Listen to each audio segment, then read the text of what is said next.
No pateixis. Ara això ja s'està gravant, però la Blanca després ja ho retallarà.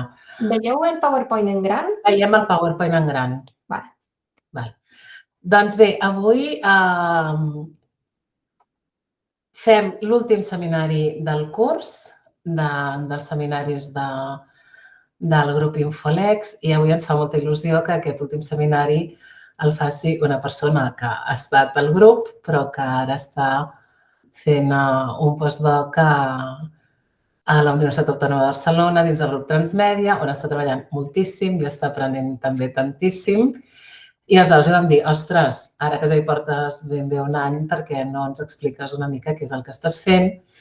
I així també ens veiem. I ja que no pot ser presencialment, doncs almenys que sigui a distància. Aleshores, com que crec que tots els que ens hem connectat et coneixem de sobres i tot, no m'allargaré més. I això, hi ha una sèrie d'enllaços que, perquè sigui més fàcil, us els anirem donant pel xat perquè tots puguem anar a mirar el que ella ens indiqui i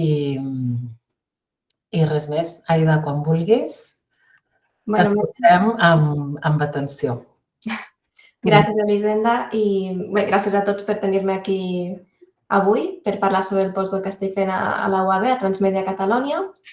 Ja sabeu i tots em coneixeu perquè la meva principal línia de recerca és morfologia en llengua de signes catalana, però ara estic com ampliant les meves línies de recerca i m'estic especialitzant també en l'accessibilitat i estic treballant en un projecte de Transmèdia Catalònia que es diu WELL, en què estem treballant en lectura fàcil, en videojocs i en visites culturals. Llavors, la presentació que us porto avui és de la part de videojocs i la presentació és bastant general sobre el concepte d'audiointroduccions fàcils i l'accessibilitat en videojocs. Però abans de començar, per entendre bé què és l'accessibilitat en videojocs, ens hem de preguntar què entenem per barrera d'accessibilitat. I és que una barrera d'accessibilitat en videojocs, concretament, és una limitació que impedeix o bé dificulta que una persona amb discapacitat pugui jugar a un videojoc de manera efectiva o satisfactòria. I en aquest context, la barrera d'accessibilitat en videojocs pot ser tant crítica com no crítica. Entenem crítica per una barrera en què l'usuari no pot jugar de cap forma al videojoc. I no crítica és que l'usuari pot jugar al videojoc, però amb una experiència reduïda, és a dir, que perd informació o d'alguna forma l'input que està rebent.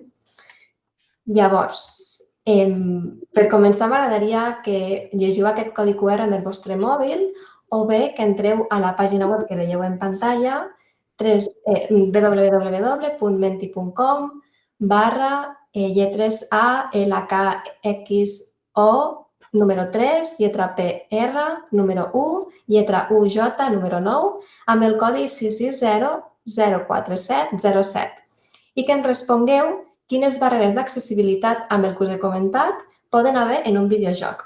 Llavors, ara, tanco el PowerPoint i entro a les vostres respostes. A veure... que en teoria, si funciona, haurien d'aparèixer aquí. Val? Ja heu començat a respondre a quines barreres d'accessibilitat poden haver en un videojoc. I dèieu vocabulari, so, imatges no etiquetades, imatges en general, molt bé. Anem bé?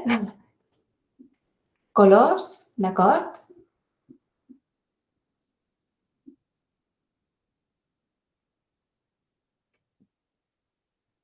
Dimensió de la lletra. Aspectes visuals, fòbies, aquesta és molt interessant. Aspectes sonors.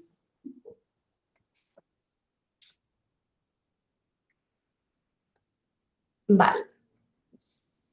Bé, en general tenim barreres amb el que esteu dient, sobretot visuals, que inclourien imatges, aspectes visuals, dimensió de la lletra, colors, també sensorials, com el so o les imatges, i textuals, ja amb la part de vocabulari, instruccions, UX, ja es comença a especialitzar.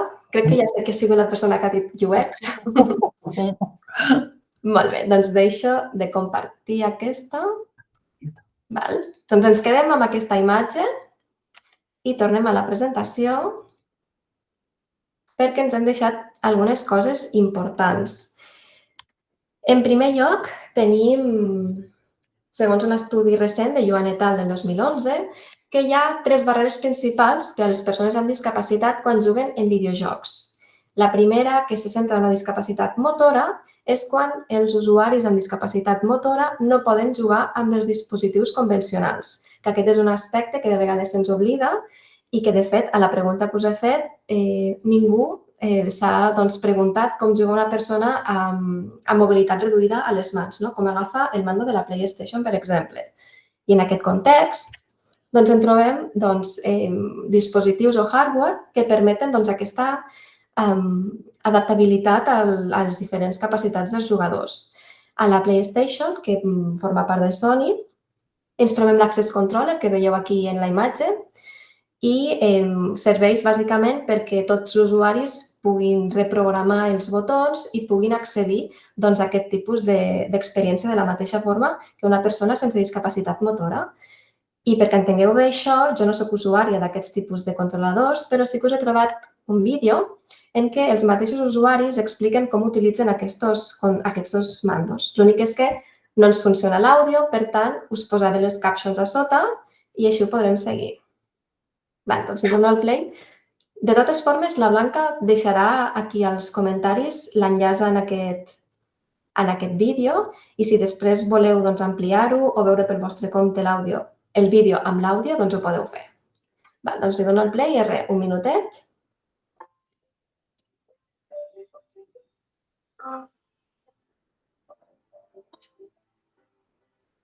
Paul Amadeus Lane. I am an accessibility consultant specialist, broadcast journalist, you name it, I do it. I set up my access controller with using my DualSense controller. And what I did with the access controller, I had it control a lot of my jumping, the melee, the firing, all those things that made it difficult for me to do just on a regular DualSense controller. I was able to set up my access controller that way. It really helped me to have a full gaming experience. My name is Aaron Price, and I'm a peer counselor with the Able Gamers charity. For my setup, I use the curved button caps to rock my wrists over, as well as the dome analog sticks, because it fits my palm really nicely. My name is Cesar Flores, and I'm a full-time student, along with being an accessibility consultant. The best part about this access controller is I'm able to modify it to each game. That competitive advantage that I lost when I became disabled came back because I was able to program the controller to my liking and press a lot of these buttons that were harder for me to press. My name's Paul Phillips and I'm an accessibility consultant. I set up the access controller to be able to use it with my right hand. All the buttons are in front of the analog stick and I can use the back of my hand, mainly my knuckles, to press them. My name's Sam. Doncs més o menys ja s'ha vist, s'ha entès com utilitzen els seus controls. Veieu que això depèn molt de l'usuari i que el que és important és com oferir aquest hardware i que cada usuari se l'adapti com ell cregui convenient o segons les seves capacitats o els seus gustos. Alguns, per exemple, utilitzaven el mando convencional de la Play just aquí a la barbeta, movien el joystick amb la cara i després, amb la seva capacitat amb la mà dreta o amb l'esquerra, doncs ja utilitzaven els controls més complicats amb aquest tipus d'adaptador. Però és tot molt personal i l'important és oferir aquest hardware i que cadascú el personalitzi com cregui convenient o com ho necessiti. I, perdona que estem a posar l'àudio. A veure, espera. Ara, val. Llavors, aquests se'm segueix sentint? Sí, no? Val, sí. Sí. Gràcies, Blanca. Doncs aquest que us he ensenyat és de la PlayStation, però també està en altres consoles, com per exemple l'Xbox, aquest és l'altre programari, aquest hardware, perdó, que serveix per al mateix, però per a una altra consola. I l'altra barrera principal seria la discapacitat, seria no poder rebre els estímuls pel que fa a la discapacitat sensorial, que seria totes aquelles discapacitats que tenen a veure amb els òrgans dels sentits, amb la vista, amb l'oïda, etc. I en aquest sentit doncs, ens trobem que l'accessibilitat està en auge, sobretot en l'àmbit dels videojocs. Hi ha alguns videojocs, com per exemple el Forza Horizon 5, ofereix interpretació en llengua de signes americana i britànica a les cinemàtiques.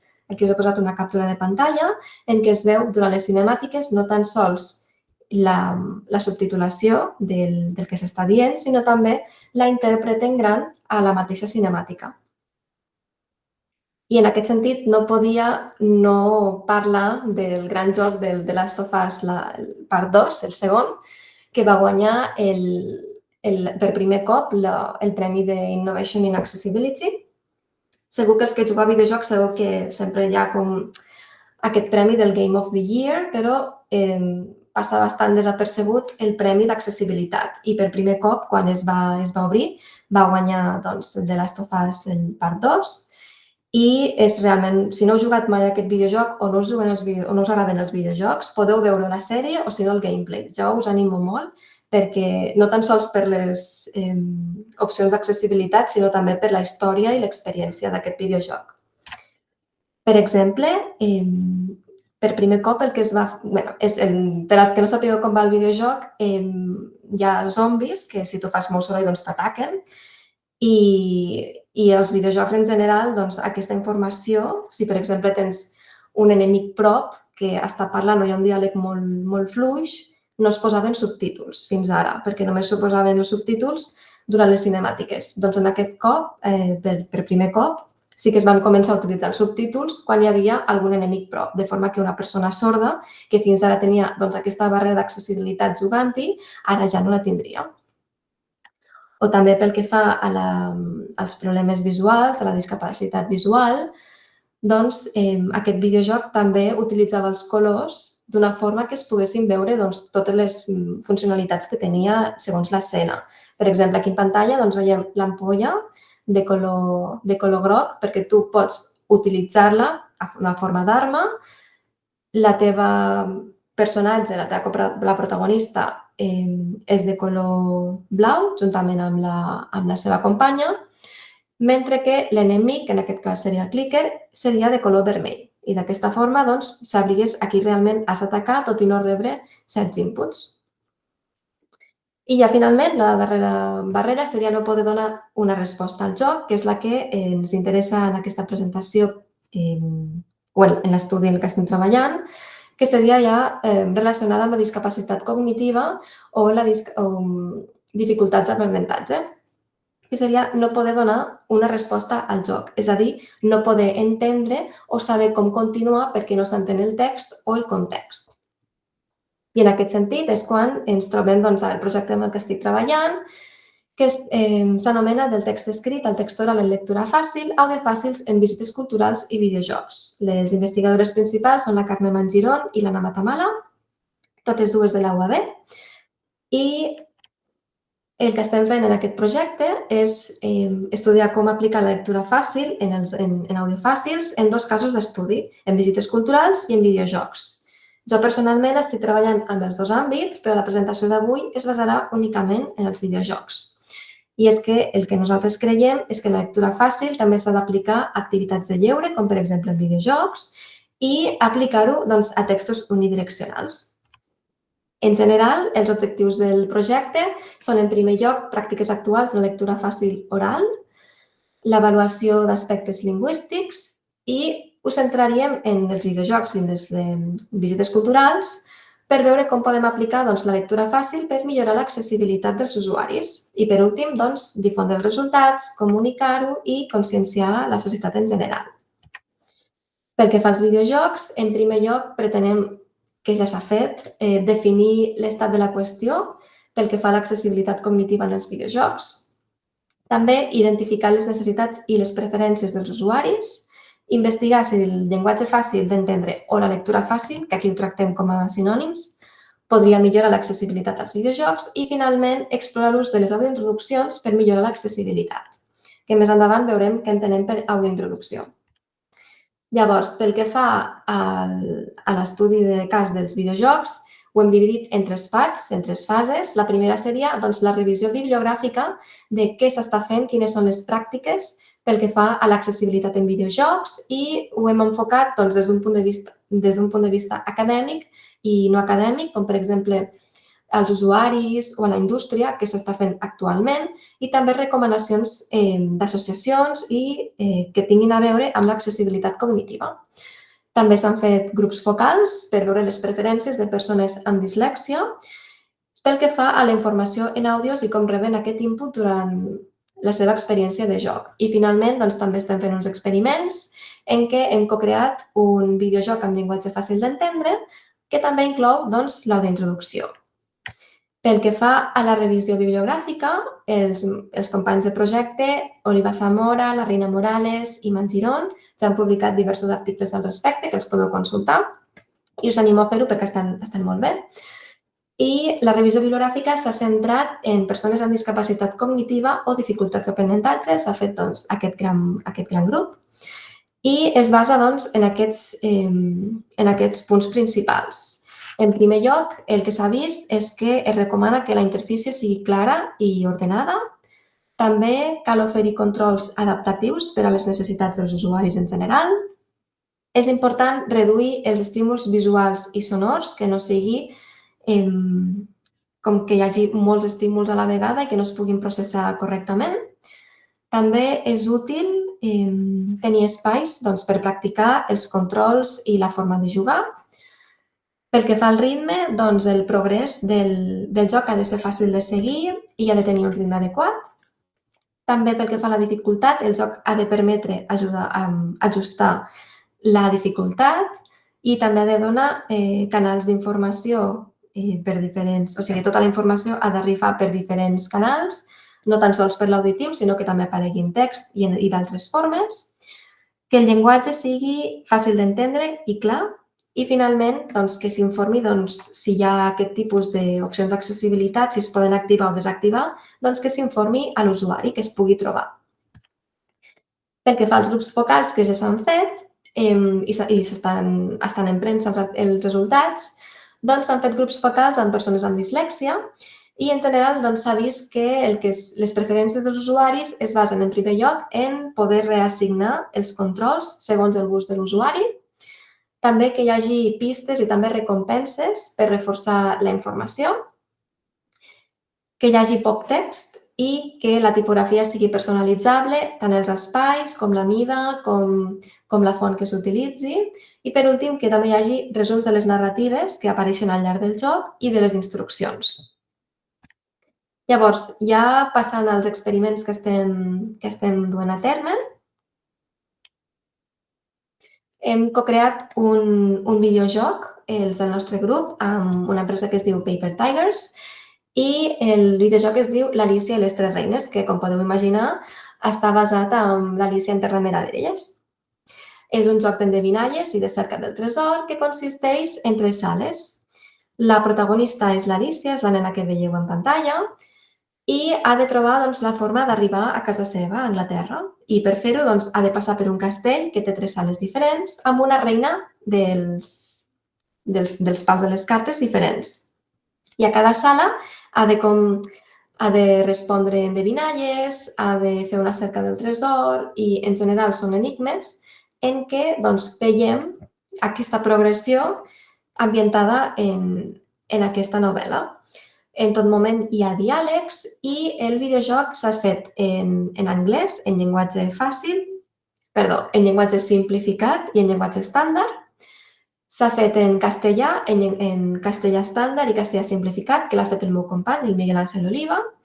En català, català estàndard i català simplificat, que l'he fet jo mateixa. La revisió de totes les versions l'ha fet la Carme Mangiron, que és la investigadora principal del projecte, que alguns la coneixereu també per ser la traductora del Final Fantasy. I pel que fa a les versions del català i castellà simplificat, ho ha revisat una de les persones més importants que se n'encarreguen de la validació i revisió de textos de l'Associació de Lectura Fàcil. Com veieu, tot i que sigui l'Associació de Lectura Fàcil, no estic parlant de textos en lectura fàcil perquè hi ha molts jocs de paraules i molts acudits i segons sentits que no es recomanen en lectura fàcil, però que no volíem perdre per poder conservar tota l'estètica i la idea principal de l'Alicia i les Tres Reines. Però tot i així sí que ho hem validat per a que persones amb discapacitat cognitiva puguin gaudir sense perdre molta informació relacionada amb el contingut del joc. I la idea seria penjar-ho properament a Steam de forma gratuïta i oberta. Com veieu, la interfície és molt senzilla. Com veieu en pantalla, aquest seria el menú. El que hem tingut en compte és que el contrast de colors estigui correcte, sigui l'adequat, i el joc és molt curtet, són uns 15 minuts a tot estirar. Aquest seria el disseny del videojoc, com es veuria, l'estètica, que és pixel art i força retro, amb colors molt vius i llampants, i es pot jugar tant amb el comandament del teclat, amb AWSD, amb les fletxetes de comandament o amb el ratolí, amb point to click. Llavors, per l'experiment, que seria bàsicament jugar al videojoc, tenim dos grups principals. Un grup que serien 20 persones amb dislèxia i un grup de 20 persones neurotípiques, que serien el grup de control. Estem intentant que els participants tinguin el mateix nombre, si són de gènere femení o gènere masculí, i que siguin majors d'edat. Estem fent les proves en línia, la majoria, tot i que algunes les estem fent presencialment, i sempre donem suport en tot moment. Màxim de l'experiment és 1 hora, i el procediment de l'experiment és que primer, a banda de fer el suport i d'ajudar-los a instal·lar el videojoc, s'obre el videojoc, escolten l'àudio d'introducció, fan un qüestionari referent a l'àudio d'introducció, juguen al joc fins al final i finalment fan un qüestionari global. Les condicions que tenim en compte, les variables, són la comprensió, l'acceptabilitat i les preferències. La comprensió es mesura mitjançant els errors que fan durant el joc d'endevinalles i de la cerca del tresor, de forma que si no encerten a la primera la resposta, ho anem calculant, i també el temps de joc entre sales, perquè són textos diferents. Pel que fa a l'acceptabilitat, es mesurarà amb escala de Likert de l'1 al 7, de forma tradicional i convencional, i les preferències es faran amb preguntes obertes i també preguntant quines opcions d'accessibilitat han activat o desactivat i quines els ha agradat més, quines han preferit. Es farà, com ja he comentat, amb una enquesta per a l'àudio d'introducció i una enquesta per a les opcions i la jugabilitat del videojoc en general. Llavors, per presentar-vos l'àudio d'introducció, que no és el mateix que l'audiodescripció, són conceptes diferents, doncs l'àudio d'introducció, en general, i a grans trets, és una breu explicació dels elements més importants o rellevants que hi ha durant una escena, un videojoc o una obra de teatre o l'òpera, per tal que tots els usuaris i espectadors puguin seguir i comprendre tant l'obra com el material que estiguin observant i apreciar-la de la mateixa forma que la resta d'usuaris. Està pensada principalment l'audiodintroducció per a persones amb discapacitat visual, per a gent gran i persones amb dificultats cognitives. I la forma d'escoltar-la, generalment, sobretot en temes d'òpera, es fa mitjançant una aplicació de mòbil, un codi QR, al menú d'opcions abans o durant l'obra i en pàgines web que et faciliten aquesta autointroducció. Originalment, o per al que està més pensada i utilitzada, és per a una òpera, però des del 2023 el meu company va fer com una comparació de què inclou una autointroducció a l'òpera, que seria el libretto, la música vocal o instrumental i la posada en escena, i va comparar-ho amb què inclou, quins elements hi ha a un videojoc, que són els gràfics i el so, la interfície, el tutorial i la història, i va creuar les dades per oferir una plantilla per a utilitzar-la en audiointroduccions de videojocs. Ell ho va fer per al videojoc de Gris i un altre company també del grup ho va fer per a l'òpera. Llavors teníem dues plantilles per a òpera i per a videojocs.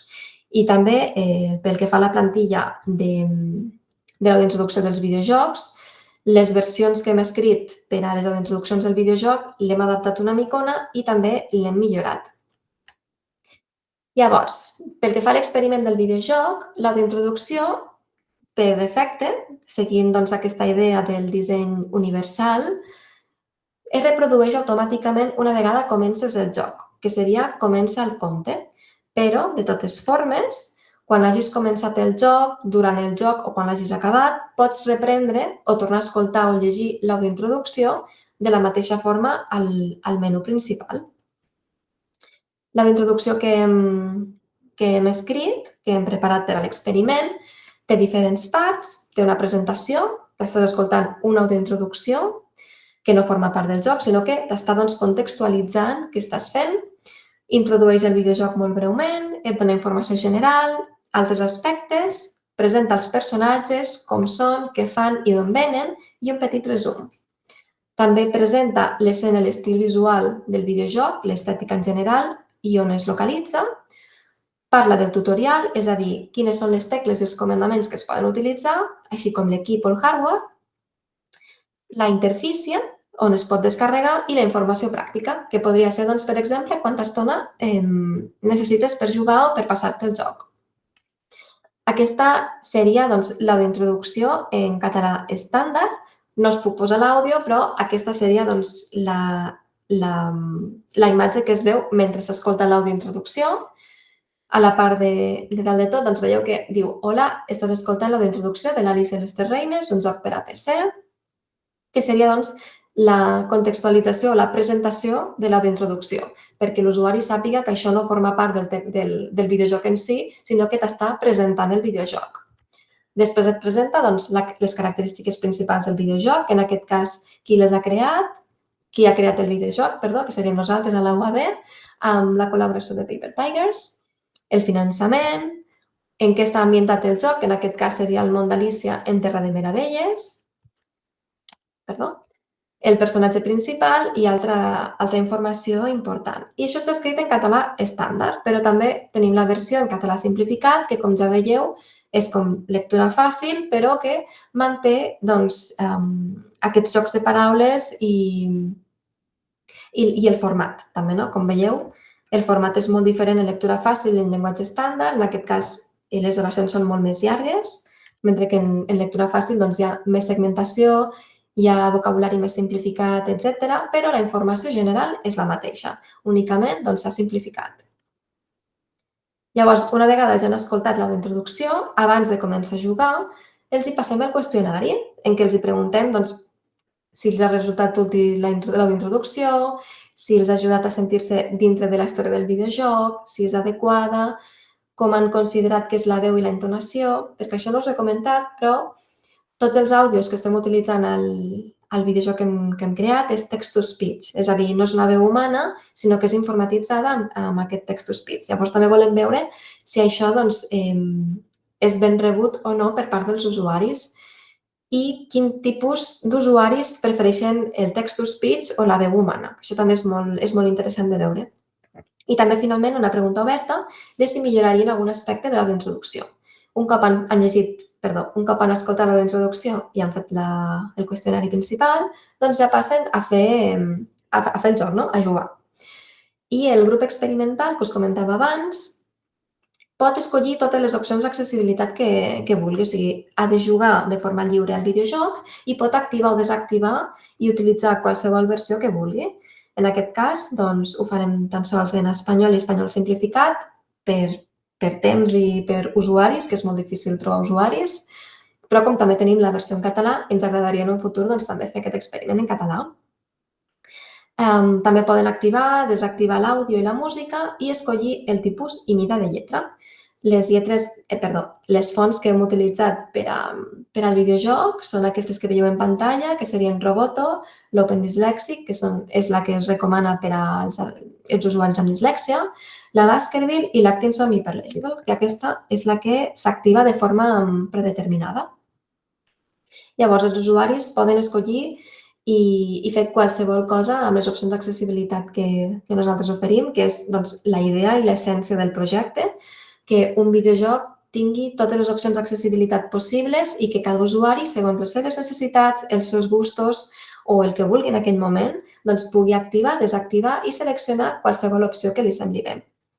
I aquí en pantalla doncs, veieu la part d'opcions que es poden activar, desactivar o canviar durant el joc. Es poden fer abans de començar, durant el joc i després també. No hi ha cap problema amb això.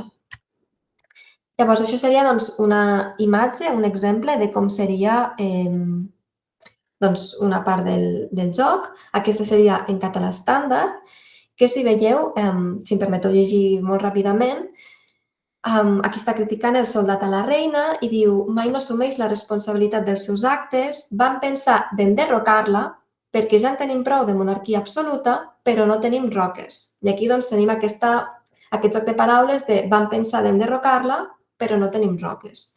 Que això, quan fem la versió en català, en lectura fàcil, en lectura fàcil no es recomana doncs, aquesta informació inferida perquè les persones amb discapacitat cognitiva doncs, poden arribar a perdre aquesta informació.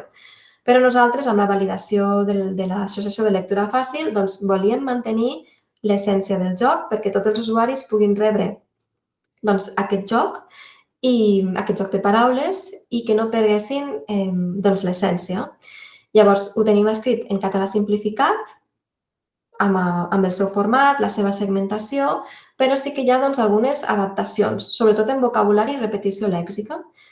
Aquí, per exemple, en lloc de dir la reina sempre triga molt, hem dit la reina és una gandula, sempre és l'última a arribar i la primera a marxar, mai no responsabilitza dels seus actes, vam pensar d'enderrocar-la perquè estem cansats de la monarquia absoluta, però no tenim roques. Mantenim doncs, aquest joc de paraules, però sí que s'ha simplificat.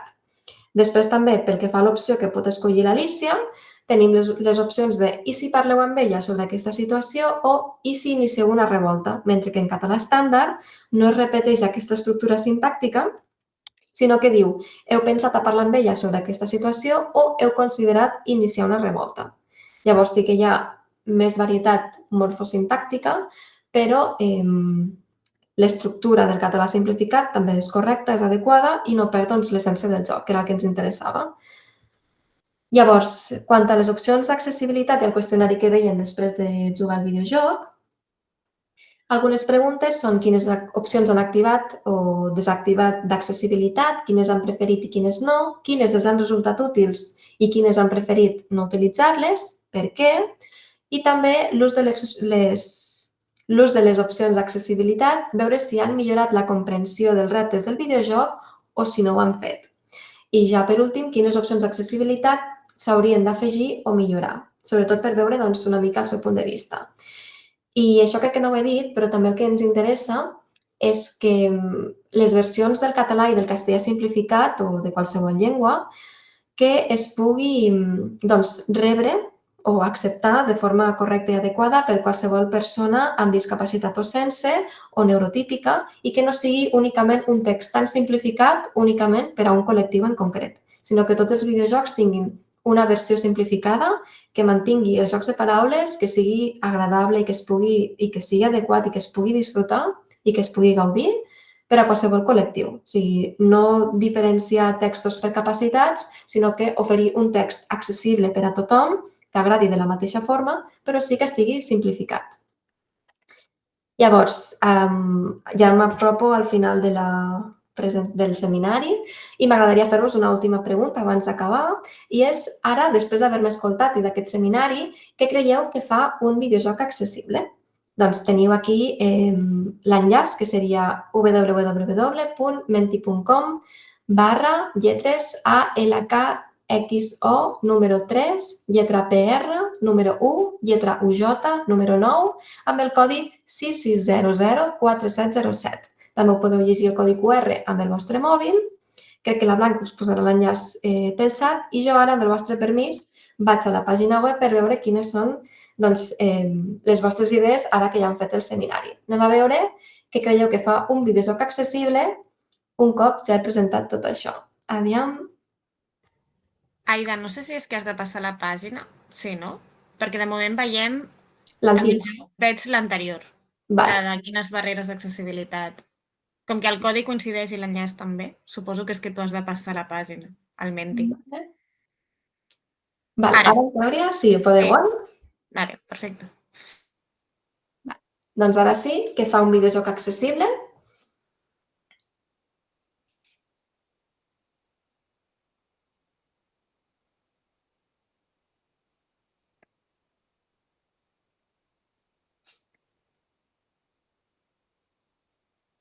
Les opcions d'accessibilitat, molt bé.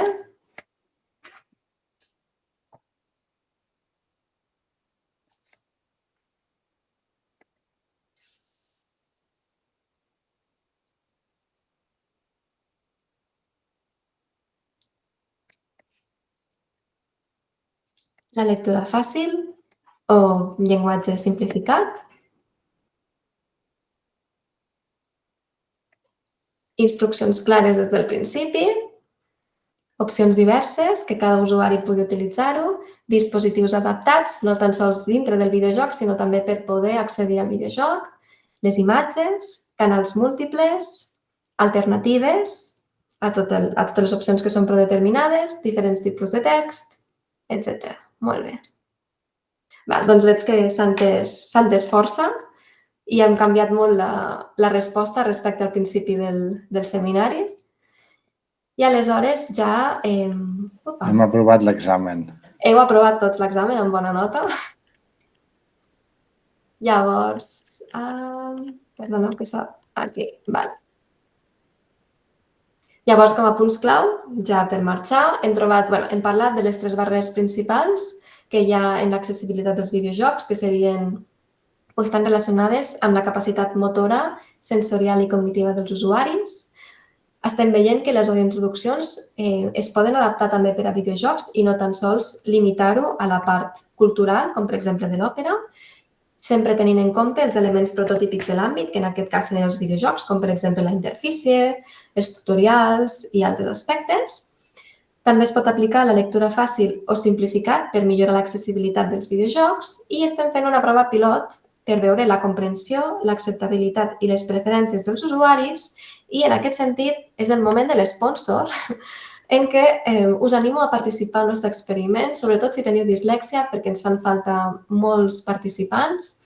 Jo us animo, i ara la Blanca també us deixarà l'enllaç per al formulari, us animo a participar, a compartir-ho amb els vostres companys. Si teniu algun conegut, cosí, amic, veí que tingui dislèxia, doncs, sisplau, feu-li spam, jo us ho agrairé molt, perquè és molt complicat trobar participants. Ja ha acabat el moment de l'espònsor. I agraïments al finançament del projecte en què estem treballant del Ministeri de Ciència, Innovació i Universitats d'Espanya, amb el codi de referència que trobeu en pantalla. I això és tot. Moltes gràcies per la vostra atenció. Qualsevol pregunta, suggeriment o comentari que vulgueu fer, doncs estic a la vostra disposició. Merci. Deixo de compartir, si trobo la finestra. Sí, a veure, i així se'm n'anirà el bucle aquest infinit ara. Sí, perdó. No. Mil gràcies, Aida. A vosaltres. No, ha estat una presentació, a part de superpolida i superbonica. Crec que allò que hem après tots moltíssim, com diu el Sergi, hem passat l'examen. Però no sé si hi ha comentaris, preguntes... Alguna cosa? Sí, jo en tinc uns quants. Sí, si puc començar. Moltes gràcies. M'encanta el projecte, ja ho saps, i m'ha agradat molt la presentació. Tinc dubtes diversos. Un que crec que és fàcil, però no ho sé si és tan fàcil de respondre, és per què heu decidit parlar de llenguatge simplificat i no continuar amb la terminologia de llenguatge fàcil de comprendre, que era el que Transmèdia justament havia treballat tant. O sigui, m'agradaria saber aquí què ha passat amb la terminologia, perquè m'ha sobtat molt el que has dit de llenguatge simplificat. No sé si pots explicar això una mica. Sí, vull dir, nosaltres la idea era oferir aquest text estàndard i lectura fàcil o llenguatge fàcil d'entendre, no? Easy to understand language. En el que estem treballant Transmèdia, en el que estem treballant el projecte i la terminologia que utilitzem, que ja ho has dit. Però què ha passat? Que durant la localització del videojoc i la traducció, quan ho vam enviar a validar a l'Associació de Lectura Fàcil, ens volien treure, que jo ho entenc, ens volien treure tots els acudits, els jocs de paraules i terminologia molt específica. Llavors, com nosaltres volíem mantenir l'essència del joc i mantenir també aquests jocs de paraules, si volíem dir-li lectura fàcil, el que havíem de fer era esborrar tots aquests jocs de paraules per poder-ho tenir validat. Sí, o sigui, aquesta part l'he entesa perquè ho has explicat això, però jo vull dir per què no dieu llenguatge fàcil en lloc de simplificat. Llenguatge fàcil de comprendre, que és el paraigua per damunt de la lectura fàcil, diguem, que és el llenguatge més accessible. El que m'estranya és que digueu llenguatge simplificat. Sí, això només ho utilitzem dintre del videojoc. Però jo crec que quan fem l'anàlisi de les dades i tot, doncs ja veurem si li podem dir llenguatge fàcil d'entendre o no. Nosaltres li volem dir llenguatge fàcil d'entendre pel paraigua, no? Perquè formi part del joc. Però encara ho hauríem de mirar bé. Dintre de la interfície hem de dir simplificat. I després, doncs, merci. I després tinc, almenys dues preguntes més. Una és per què es va decidir, no sé si en aquesta part, pel que he entès, tu no hi vas participar, no sé si ho saps, però per què es va decidir... No, sí que hi participes en aquesta part, perquè tu has fet la part del català i suposo que estàs mirant també els resultats del català. O sigui, per què mireu la comprensió amb els errors de les preguntes? Perquè jo això no... És a dir, jo puc entendre una pregunta però equivocar-me en la resposta. No? Això sembla... Abans de ficar-m'hi, intuïtivament, em sembla que jo m'equivoqui en la resposta d'una endevinalla no fa que no entengui l'enunciat de l'endevinalla. Sí, és que aquesta part no la podia explicar perquè forma part de la tesi doctoral del meu company, que encara no s'ha fet públic els resultats, llavors no podia parlar-ho, però la idea és tenir el mateix, o sigui, que ja ho tenim, no? Però la idea a l'experiment és tenir la condició d'un jugador només amb lectura fàcil i la condició d'un jugador només amb llenguatge simplificat. Llavors, tenint això en compte, a una sala, per exemple, hi ha diferents objectes que tu llegeixes la descripció. I m'ho invento i perquè no puc dir la resposta, no? Però, per exemple, hi ha una pica que té el mànec de color negre. Llavors, la pregunta és, quina és la pica o per què aquesta pica té el mànec negre? Llavors, has de dir per X coses que t'apareix dintre del text. Llavors, la gràcia està en veure si, havent llegit el text en lectura fàcil, respons a la primera, a la segona o a la tercera. I això amb les dues condicions, perquè el text és força llarg, llavors també el que pot passar, per exemple, és que un usuari vegi molt de text, el passi ràpid i vagi directament a respondre. Llavors, el que estem veient és, més que la comprensió, és si al llegir-ho responen a la primera o si han de tornar a consultar-ho. Però per tornar a consultar-ho han de respondre malament. Vale. O sigui, entenc que per entendre-ho del tot necessitaríem aquesta informació que ara no pots compartir, però ho entenc millor, perquè d'entrada deia, és estrany, no?, que per equivocar-te en la resposta d'una endevinalla se suposa que no hagis entès la pregunta. És diferent una cosa i l'altra. Sí, perquè és una endevinalla, però després tu has d'anar com a diferents objectes, interactuar-hi i llegir el que diu. Llavors, amb la comprensió del text pots resoldre l'endevinalla. Si no entens el text no la pots resoldre. Llavors, no és que puguis anar aquí dient això o amb el teu coneixement. No. O sigui, la informació que necessites saber es troba als textos dintre del joc. Vale. I l'última pregunta que tinc, així almenys de moment, és quan has explicat el que s'ha trobat a la revisió bibliogràfica, el que s'havia trobat en els estudis de la Carme Mangirón i el Miguel Ángel Oliva, has esmentat molts paràmetres que es tenen en compte en l'accessibilitat de videojocs. La pregunta que tinc és si per aquests paràmetres hi ha estudis experimentals que siguin significatius fins ara, que ens diguin, per exemple, quin és el ritme adequat. O sigui, tu ens has dit, ha de tenir un ritme adequat. Però jo crec que la gran pregunta que es pot fer un desenvolupador de videojocs és quin és el ritme adequat. Perquè intuïtivament podem pensar que ha de tenir un ritme adequat. No sé si això s'ha fet o hi ha com aquí un buit a la bibliografia gros que encara es pot... Això, sincerament, ho desconec. Desconec si hi ha resultats significatius o no. Que s'han fet experiments, això 100% sí. Però sobretot amb el tema de l'experiència de l'usuari, de la interfície, però si és significatiu o no i com ha afectat, això ho desconec, s'hauria de mirar. Però prenc nota i ho comento amb els meus companys perquè... Vale. És que recordo que la Marina Pujades, per exemple, sí que va fer en català, amb alguns vídeos, quin era en català el ritme adequat dels àudios, per exemple. Jo volia saber si teníeu ja informació d'aquest tipus i l'havíeu tingut en compte quan heu preparat el videojoc. D'aquest no, perquè això serà interessant a la propera fase si es fa un altre projecte o si es continua, perquè ara hem fet text-to-speech. O sigui, ara hem utilitzat intel·ligència artificial per a poder llegir el text. Llavors, l'àudio que es posa és predeterminat per defecte, que seria la que ja és estàndard. Llavors, de cara a fer futurs àudios o per gravar-ho amb una veu humana, sí que es tindrà en compte, per exemple, els experiments que s'han fet a l'altra branca del projecte, de les visites culturals, que sí que s'ha vist quantes paraules per minut han d'haver, com són les pauses intersegmentals i entresegmentals, etc. Això sí que es tindrà en compte a l'altra part. Però ara, com és tot text-to-speech, realment no hem mirat si hi ha coses significatives, però sí que ho hem de tenir en compte 100%. Per a ser, bàsicament, coherents amb el que s'investiga, aplicar-ho als materials que es fan. Doncs gràcies, no sé, m'ha agradat molt. Així que...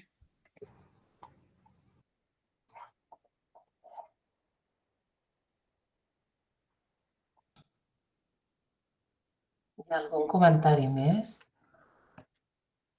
Jo t'he de dir que jo he passat a una persona que es dedica a crear videojocs i per tant hi juga molt i per tant hi jugarà, però és que a més té un amic que és dislèctic i que li agrada molt jugar-hi i que per tant almenys tindreu, espero, dos usuaris més que us podran donar feedback i incorporar-lo perquè ja m'imagino que el drama d'aconseguir respostes, especialment del grup de persones amb dislèxia, deu ser bastant més difícil d'aconseguir. Sí. Moltes gràcies, Elisenda. Ja veus, has compartit un enllaç i he trigat molt poquet. Tot fos això. La part de trobar participants, per a mi, és la més dura de l'experimental. Perquè l'altra part de visites culturals, que vaig tancar justament ahir l'experiment. Necessitava 30 persones de cada condició, 30 persones gent gran, 30 persones neurotípiques, 30 persones amb discapacitat cognitiva, a banda els que s'han d'excloure, llavors has d'arribar a 30 d'alguna forma i és complicat trobar gent. Conclusió. És complicat. Més que complicat, és difícil, perquè clar, tots tenim coses, estàs fent això per amor a la ciència, llavors si no hi ha cap recompensa física, doncs generalment costa. S'ha de confiar en l'esperit olímpic. Sí.